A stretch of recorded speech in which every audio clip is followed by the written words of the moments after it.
कहते हैं कि एक सिपाही चंद महीनों की छुट्टियों पर अपने घर रहा था। जब वो अपने गांव की तरफ जाने के लिए गाड़ी से उतरा तो एक और मुसाफिर उसके साथ हो लिया, जिसे उसी तरफ किसी दूसरे गांव में जाना था। सिपाही खुश था कि चलो साथी मिल गया, सफर आसानी से कटेगा और दोनों बातें करते हुए जाएंगे और सफर की थकन महसूस नहीं होगी। मगर हुआ यूं, दोनों खासी हालत में काफी दौर तक यूं ही चलते रहे, जैसे उन्होंने बातें न करने की कसम खा रखी हो। अपने साथी की खामोशी से तंग आकर सिपाही ने कहा, भले आदमी, हम इतने दौर से साथ साथ चलते आ रहे हैं, मगर बड़ी हैरानी की बात है कि तुमने कोई बात नहीं की। कुछ तो बोलो ताकि सफर आसानी से कटे। दूसरे मुसाफिर ने जवाब दिया, सुनो मियां, मैं ऐसे ही बात नहीं करता, मैं एक बात का 100 रुपया लेता हूं। सिपाही सफर की खामोशी से उठताया हुआ था। उसने झट से अपनी जेब से 100 रुपया निकाला और अपने साथी की हथेली पर रखते हुए बोला, लो 100 रुपया है लो, मगर खुदा के वास्ते कोई बात तो करो। उसके साथी ने 100 रुपए जेब में रखे और कहा, सुनो मियां, जो बात बाहर देखो वो घर जाकर मत बताओ। और इतना कहकर मुसाफिर ने फिर चुप साध ली। सिपाही का ख्याल था कि मुसाफिर उसके बाद कुछ और बात करेगा, मगर वो खामोश ही रहा। कुछ देर की खामोशी के बाद सिपाही फिर अकता गया और कहा, भले आदमी, तुमने 100 रुपया भी लिया। और एक बात कहकर फिर से खामोश हो गई।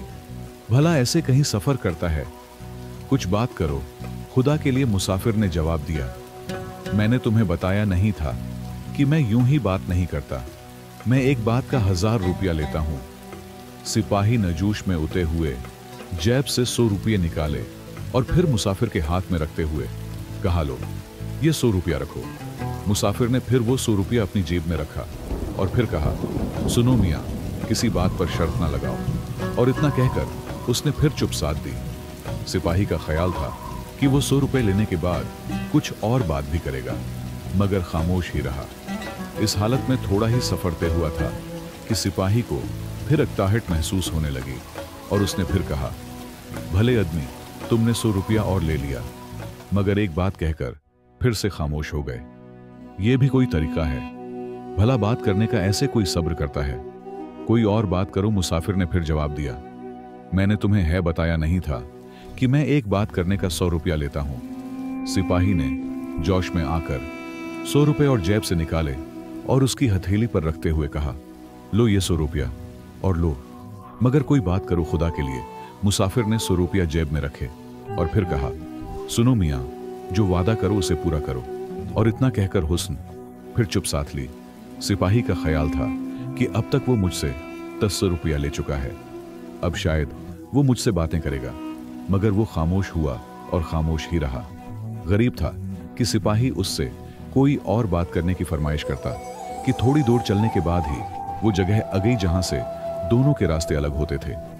इस मकाम पर पहुंचकर मुसाफिर ने कहा, लो मियां, यहां से हमारे रास्ते अलग हो जाते हैं, तुम अपने गांव को जाओ, मैं अपने गांव की राह लेता हूं। मगर जाने से पहले मैं तुम्हें एक बात जरूर कहूंगा, तुमने एक न दो बल्कि पूरे 300 रुपए खर्च करके मुझसे 3 बातें मौल खरीदी हैं। इन पर अमल करोगे तो हमेशा फायदे में रहोगे। और हां, क्योंकि तुमने मेरे साथ इतना दौर तक सफर किया है, इसलिए मुझ पर तुम्हारा एक और हक बनता है। तुम कभी भी किसी मुसीबत में फंस जाओ तो बगैर किसी झिझक के मेरे पास चले। अना लोग मुझे अकल मियां कहते हैं और इस जगह से 4 कोस चलकर जो पहला गांव होता है वही मेरा गांव है। वहां पहुंचकर तुम जिस किसी से मेरा पता पूछोगे वो तुम्हें बता देगा। लो अब खुदा हाफिज। इतना कहकर आकिल मियां ने अपना रास्ता है लिया कुछ ही दूर चला होगा। उसे एक गोढ़े में एक तरबूज की बेल नजर आई जिसमें एक बड़ा सा तरबूज लगा हुआ था। वो हैरान होने लगा कि ये मौसम तो तरबूज का है ही नहीं, मगर फिर इसमें तरबूज कैसे लग गया। वो खुदा के उस कुदरत को देखकर हैरान होता हुआ अपने घर की तरफ चलता रहा और जब वो घर पहुंचा तो उसकी बीवी उसे देखकर बहुत खुश हुई और उसने जल्दी जल्दी पराठे और इंडों का सालन तैयार किया। सिपाही को भूख तो बहुत जोर से लगी हुई थी। उसने बड़े बड़े नवाले लेकर अपने पेट में पराठे पहुंचाए और फिर पेट पर हाथ फेरते हुए एक बड़ी सी डकार ली और फिर कहने लगा, कुदरत के खेल भी कैसे अजीब हैं। मैंने रास्ते में एक अजीब बात देखी कि अब तक हैरान हो रहा हूं। बीवी ने हैरान होकर पूछा, कैसी चीज? सिपाही ने जवाब दिया कि रास्ते से हटकर एक तरफ एक बड़े से गड्ढे में तरबूज की बेल पर एक बड़ा सा तरबूज लगा हुआ था। यह कैसे हो सकता है? बीवी बोली। यह तरबूज का मौसम तो है ही नहीं, यही बात तो हैरानी की है। सिपाही ने कहा। नहीं नहीं, बीवी ने है कहा, तुम्हें धोखा हुआ होगा। नहीं, मैंने अपनी आंखों से देखा है। अरे भाई, हम भी तो सुने क्या देखा है। तुमने बाहर से आवाज आई तो सिपाही और उसकी बीवी ने दोनों ने चौंक कर दरवाजे की तरफ देखा। दरवाजे में सिपाही का एक पुराना दोस्त खड़ा हुआ था जिसका नाम नाजिर था। सिपाही आगे बढ़कर अपने दोस्त से बगलगर हुआ और उसे अपने पास बैठाया। नाजिर ने बैठते ही कहा, अब तो बहुत दिनों के बाद ये हो। दोस्त, हाँ भाई, सिपाही ने जवाब दिया। छुट्टी ही नहीं मिलती थी, छुट्टी मिलते ही सीधा ही जला। या हूं, बीवी हंसते हुए कहने लगी, और उतने ही एक ऐसी बात बताई है जिसका मुझे यकीन ही नहीं होता। उन्होंने रास्ते में एक तरबूज की बेल देखी है और कह रहे हैं कि उसमें इतना बड़ा तरबूज लगा हुआ था। हाँ, मैंने अपनी आंखों से देखा है, सिपाही ने कहा। मगर तरबूज का तो ये मौसम ही नहीं। नाजिर ने कहा, मौसम तो है ही नहीं। सिपाही ने कहा, मगर मैंने अपनी आंखों से देखा, एक गूढ़े में एक बेल पर लगा हुआ था। तुम चाहो तो मैं तुम्हें भी दिखा सकता हूं, कुछ ज्यादा दौर नहीं है। मैं नहीं जानता, नाजिर ने कहा। तुम हो सिपाही, लोगों को ऐसी झूठी सच्ची बातें घड़ने की आदत होती है। मैं शर्त लगाकर कह सकता हूं कि तुम झूठ कह रहे हो। इस पर सिपाही ने कहा, और मैं शर्त लगाकर कह सकता हूं कि मैं सच कह रहा हूं। उस पर सिपाही की बीवी कहने लगी, इस बात का फैसला तो अभी हो जाएगा। तुम दोनों वहीं जाकर देख, भाव झूठ सच का फैसला अपने आप हो जाएगा। मगर मुझे पहले ही यकीन है कि तुम हो झूठे हो। नाजिर बोला, मैं सच्चा हूं। सिपाही ने कहा, रही शर्त रही, ठीक है, अब तो देर हो चुकी है। नाजिर ने कहा, मैं सुबह सवेरे ही हो जाऊंगा, फिर तुम इस जगह पर मुझे ले चलना। अगर वहां तरबूज हुआ तो तुम जीते और मैं हारा, अगर वहां तरबूज ना हुआ तो मैं जीता, और तुम्हारे शर्त जीतने वाले को यह हक होगा कि वो हारने वाले के घर की जिस चीज को हाथ लगाएगा वो उसकी हो जाएगी। मंजूर है, मंजूर है, सिपाही ने कहा।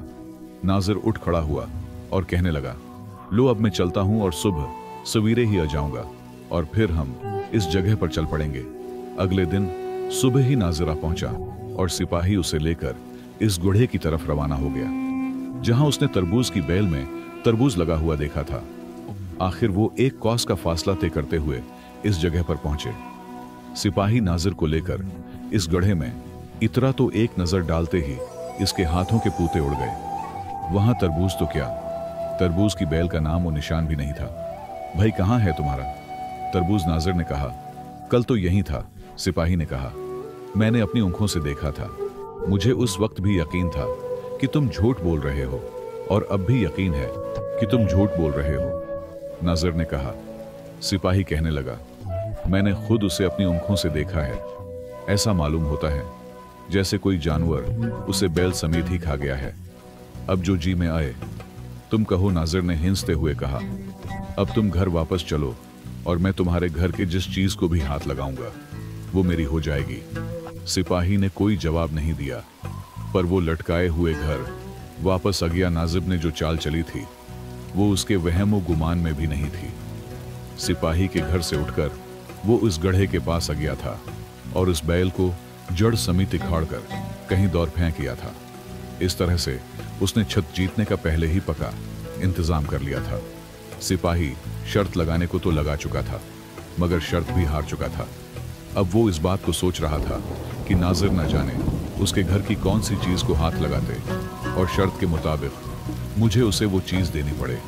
अगर उसने मेरे किसी बेटे को हाथ लगा दिया तो या उस गाय को छो लिया जो रोज 30 से दूध देती है और उस जैसी गाय उस इलाके में किसी के पास भी नहीं, या अल्लाह में क्या करूं, ये क्या बना सोचें, समझे मैंने क्या मुसीबत मोल ले ली। वो उन्हें सोचों में मसरूफ था कि उसे आकिल मियाँ का ख्याल आया कि उसे आकिल मियाँ के पास चलना चाहिए। हो सकता है कि उसकी मदद से मैं उस मुश्किल से निकल जाऊं।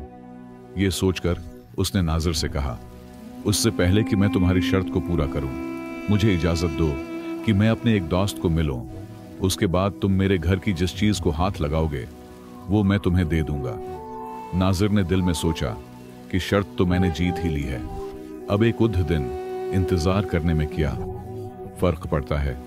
उसने सिपाही को इजाजत दे दी कि वो जाकर अपने दोस्त से मिलिए। सिपाही ने सीधा अक्ल मियां के गांव का रुख किया। एक गली में कुछ बच्चे खेल रहे थे।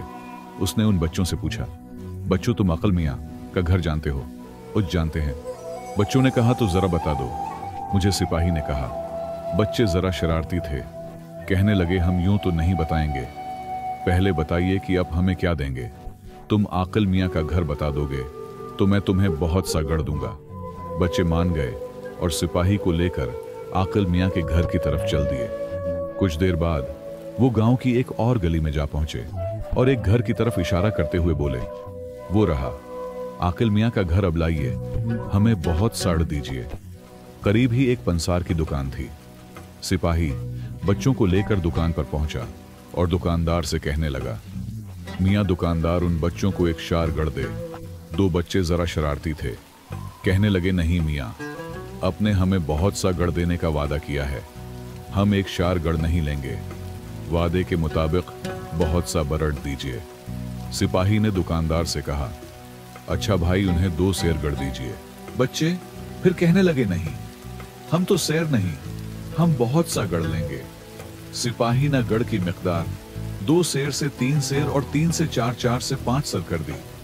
मगर शरारती बच्चे एक हैं ही रट लगाए जा रहे थे कि अपने हमें बहुत सा गढ़ देने का वादा किया है। बच्चों और सिपाही के दरमियान तिकरार बढ़ी और दुकान के सामने लोगों का मेला सा लग गया। चौर सुनकर आकिल मियां अपने घर से बाहर निकले और सिपाही को बच्चों और बहुत से लोगों में घिरा हुआ पाया तो वो आगे बढ़कर सिपाही से बगलगर हुए और कहने लगे, अरे मियां, तुम और ये कैसा मजमुआ लगा रखा है? तुमने बच्चों के साथ? सिपाही ने जवाब दिया, मैंने उनसे आपका घर पूछा था और उन्हें बहुत सा गढ़ देने का वादा किया था। अब मैं उन्हें 1 सेर गढ़ देता हूं तब नहीं मानते, 5 सेर गढ़ देता हूं तब भी नहीं मानते। बस एक ही रट लगा रखी है कि हमें बहुत सा गढ़ दो, समझ में नहीं उती उनसे कैसे जान छुड़ाऊं। ये सुनकर आकिल मियां ने कहा, अव्वल तो तुम्हें इन बच्चों से वादा नहीं करना चाहिए था और अब वादा किया है तो पूरा भी करो, ये तो किसी तरह से मानते ही नहीं। सिपाही ने कहा, अब भी कुछ करें अच्छा। ये कहकर आकिल मियां ने दुकानदार से एक शार गढ़ लिया और फिर दुकानदार से तराजू लेकर उसके एक पलड़े में 1 पांव गढ़ रखा और दूसरे पलड़े में 3 पांव गढ़ रखा और फिर बच्चों से मुखातब होते हुए कहा, क्यों भाई, इनमें थोड़ा गढ़ कौन सा है? बच्चों ने पाव गढ़ की तरफ इंगली का इशारा है कर दिया। और बहुत साकड़ कौन सा है? बच्चों की अंगलियां 3 पांव गढ़ की तरफ उठ गई। उस पर आकिल मियां ने कहा, लो उठाओ ये अपना बहुत सा गढ़ और यहां से भाग जाओ। लड़के 3 पांव गढ़ लेकर वहां से चले गए, पर आकिल मियां सिपाही को लेकर अपने घर आ गए। उन्होंने उसकी खातिर तवाज़ो की और घर की खैरियत दरियाफत की सिपाही ने एक ही सांस में अपनी सारी बब्ता सुना दी। आकिल मियां ने एक गहरी सांस ली और फिर बोले, मेरे भाई, तुमने 300 रुपए देकर 3 बातें मोल ली थी, मगर इनमें से एक पर भी तुमने अमल नहीं किया। अगर तुम इन पर अमल करते तो आज तुम्हें ये दिन नहीं देखना पड़ता। मैंने तुमसे पहली बात ये कही थी कि जो बात बाहर देखो वो घर जाकर मत बताओ। उसके बावजूद तुमने बाहर देखी हुई बात घर जाकर बताई और तुम पर अफ्तई दूसरी बात ये कही थी कि किसी बात पर शर्त मत लगाओ। उसके बावजूद तुमने शर्त लगाई और उसका नतीजा तुम्हारे सामने है। और तीसरी बात ये कही थी कि जो वादा करो उसे पूरा करो। इस पर अमल न करने की वजह से अभी अभी तुम उसका नतीजा देख चुके हो। पर खैर, जो हुआ सो हुआ। तुम मुसीबत के मारे यहां आए हो तो तुम्हें इस मुसीबत से निकालना मेरा फर्ज है।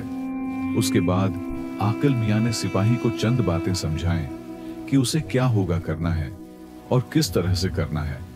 उसके बाद उन्होंने इसरार करके सिपाही को एक रात अपने घर में अपने पास रखा। दूसरे दिन सिपाही आकिल मियां से रुखसत होकर अपने घर पहुंचा और जाते ही नाजिर को बुलवाया। सिपाही ने उससे कहा, मुझे जिस आदमी से मिलना था मैं मिल गया हूं और अब वादे के मुताबिक तुम्हारी शर्त को पूरा करने के लिए तैयार हूं। तुम कल सुबह यहां आ जाना। इसके बाद तुम मेरे घर के जिस चीज को हाथ लगाओगे वो तुम्हारी हो जाएगी। नाजरीन ये सुनकर खुश खुश अपने घर की तरफ चला गया। उसके मन में लट्टू फूट रहे थे कि बस अब सिपाही की गाय मेरे कब्जे में हो जाएगी। इधर सिपाही ने यह किया कि आकिल मियां की हिदायत के मुताबिक अगले दिन मना अंधेरे ही अपनी बीवी बच्चे और घर की सारी चीजें घर की छत पर पहुंचा दी और गाय को भी खींच तान कर छत पर चढ़ा दिया।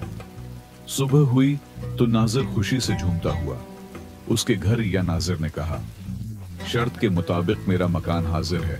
उसके जिस भी चीज को तुम हाथ लगाओगे वो तुम्हारी हो जाएगी। ये सुनते ही नाजिर उस भूसड़ी की तरफ बढ़ा जिसमें गाय बांधी जाती थी, मगर भूसड़ी खाली थी। वो सिपाही से पूछने ही लगा था कि छत से गाय के टुकराने की आवाज आई। वो समझ गया कि सिपाही ने गाय को छत पर चढ़ा दिया है। उसे बड़ा देश आया। इसी देश में वो घर के सहन में आकर पर चढ़ने के लिए जीने की तरफ बढ़ा। ये जीना लकड़ी का था। उसने जैसे ही छत पर चढ़ने के लिए जीने को हाथ लगाया, सिपाही ने उसका हाथ पकड़ लिया और कहा, बस तुम्हारी शर्त पूरी हो गई। तुमने जीने के डंडे को हाथ लगाया है, इसलिए शर्त के मुताबिक ये ठंडा तुम्हारा हो गया। ये डंडा लो और ठंडे ठंडे अपने घर जाओ। ये कहकर सिपाही ने जीने का डंडा निकालकर नाजिर के हाथ में थमा दिया। न सिर्फ वो लटकाए सिपाही के घर से निकला, गांव वालों को इस शर्त की खबर पहले से ही हो चुकी थी और वो तमाशा देखने के लिए बाहर मौजूद थे। नाजिर ने सबको ये बात पहले से ही बता दी थी कि वो सिपाही की है, गाय को हाथ लगाएगा और फिर उसकी गाय उसकी हो जाएगी। मगर जब वो एक लकड़ी का मामूली सा डंडा लिए घर से बाहर निकला तो उसमें इतनी हिम्मत न थी कि किसी से नजरें चाहे कर सके। जब लोगों को सारी बात मालूम हुई तो वो एक उर्सा तक नाजिर का मजाक उड़ाते रहे। सच है कि लालची लोगों की चाल को खुदा उन्हें पर उलट दिया करता है। प्यारे दोस्तों, उम्मीद करता हूं कि ये वीडियो आपको पसंद आई होगी। अगर वीडियो अच्छी लगी हो तो कमेंट्स में अपनी राय का इजहार जरूर कीजिएगा। हमारे चैनल अम्मी की कहानियां को सब्सक्राइब कर दीजिएगा। वीडियो देखने का बहुत बहुत शुक्रिया।